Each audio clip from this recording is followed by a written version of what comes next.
24 breaking രാജ്ഭവനിലെ പരിസ്ഥിതി ദിനാഘോഷ പരിപാടി ഒഴിവാക്കുന്നുവെന്നറിയിച്ച് കൃഷിമന്ത്രിയുടെ ഓഫീസ് രാജ്ഭവൻ അയച്ച കത്ത് 24-ന് മിനിറ്റ്സിൽ മാറ്റം വരുത്തിയതുകൊണ്ടാണ് പരിപാടി ഒഴിവാക്കിയത് എന്നാണ് കത്തിലെ പരാമർശം. ആദ്യം അംഗീകരിച്ച മിനിറ്റ്സിൽ ഭാരതാംബയുടെ ചിത്രത്തിൽ പുഷ്പാർച്ചന ഉണ്ടായിരുന്നില്ലെന്ന് കത്തിൽ വ്യക്തമാക്കുന്നു. ശ്രീജിത്ത് വിശദാംശങ്ങളുമായി. ശ്രീജിത്ത്, കഴിഞ്ഞ ദിവസം തന്നെ മന്ത്രി ഇക്കാര്യങ്ങളൊക്കെ വിശദമായി തന്നെ പറഞ്ഞതാണ്. ഇപ്പോൾ ആ കത്ത് കൂടി ഏത് സാഹചര്യത്തിൽ പരിപാടി റദ്ദാക്കുന്നു എന്നതിന്റെ വിശദാംശങ്ങളാണ് ലഭിച്ചിട്ടുള്ളത്. എന്താണ് കത്തിൽ പറയുന്നത്? അനുജ, രാജ്ഭവനിലെ പരിസ്ഥിതി ദിനാഘോഷ ചടങ്ങിൽ ഭാരതാംബയുടെ ചിത്രത്തിൽ പുഷ്പാർച്ചന കൂടി നടത്തണമെന്ന് ഗവർണർ ആവശ്യപ്പെട്ടതെ തുടർന്നാണ് പരിപാടി വിവാദമാവുകയും പരിപാടിയിൽ നിന്ന് സർക്കാർ ഒഴിവാക്കുകയും ചെയ്തത്.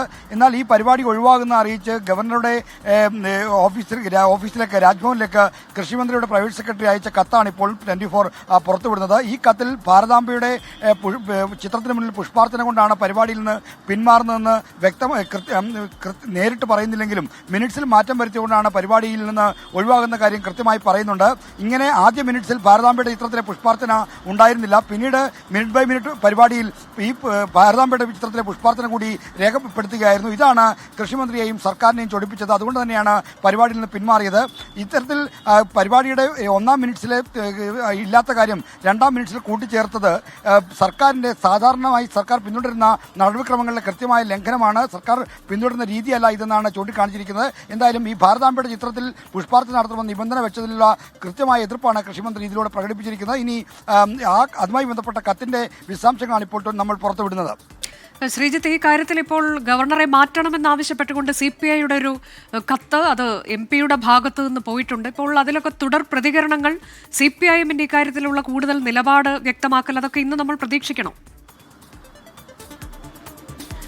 CPIഎമ്മിനേക്കാൾ വളരെ കർശനമായ നിലപാടാണ് ഇക്കാര്യത്തിൽ CPIക്കുള്ളത്. CPIയുടെ നേരത്തെയുള്ള പ്രഖ്യാപിത നിലപാടാണ് ഗവർണർ പദവി അനാവശ്യമാണെന്ന്. നേരത്തെ ആരിഫ് മുഹമ്മദ് ഖാൻ ഗവർണറായിരുന്ന കാലത്തും ഗവർണറെ തിരിച്ചു വിളിക്കണം എന്ന ആവശ്യം അന്നത്തെ CPIയുടെ സംസ്ഥാന സെക്രട്ടറി കാനൻ രാജേന്ദ്രൻ ഉന്നയിച്ചിട്ടുണ്ട്. അത് CPIയുടെ അംഗീകൃത പരിപാടിയുടെ ഭാഗമായി തന്നെയാണ്. കാരണം ഗവർണർ പദവി സംസ്ഥാനങ്ങളിൽ അനാവശ്യ പദവിയാണ് എന്നതാണ് നേരത്തെ പതിറ്റാണ്ടുകൾക്ക് മുമ്പെയുള്ള CPIയുടെ കാഴ്ചപ്പാട്. എന്നാൽ CPIഎം ഈ രാജ്ഭവനിലെ പുഷ്പാർച്ചന വിഷയത്തിൽ കർശനമായൊരു നിലപാട് പുറത്തേക്ക് വന്നില്ല. ഇന്നലെ വാർത്താ സമ്മേളനം നടത്തിയ CPIഎം ജനറൽ സെക്രട്ടറി MA ബേബിയും ദൗർഭാഗ്യകരമായ സംഭവം എന്ന് മാത്രമാണ് വിശേഷിപ്പിച്ചത്. CPI എടുത്ത നിലപാടിനെ പിന്തുണച്ചു.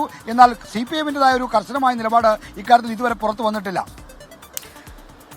രാജ്ഭവനിലെ പരിസ്ഥിതി ദിനാഘോഷ പരിപാടി അത് ഒഴിവാക്കാനുണ്ടായ സാഹചര്യം, ഏത് സാഹചര്യത്തിൽ പരിപാടി ഒഴിവാക്കുന്നു, മിനിറ്റ്സിൽ വരുത്തിയ മാറ്റം അതുകൊണ്ടാണ് എന്നൊക്കെ അറിയിച്ചുകൊണ്ട് കൃഷിമന്ത്രി അയച്ച കത്ത്, അതിന്റെ വിശദാംശങ്ങളാണ് ഇപ്പോൾ ശ്രീജിത്ത് നൽകിയത്.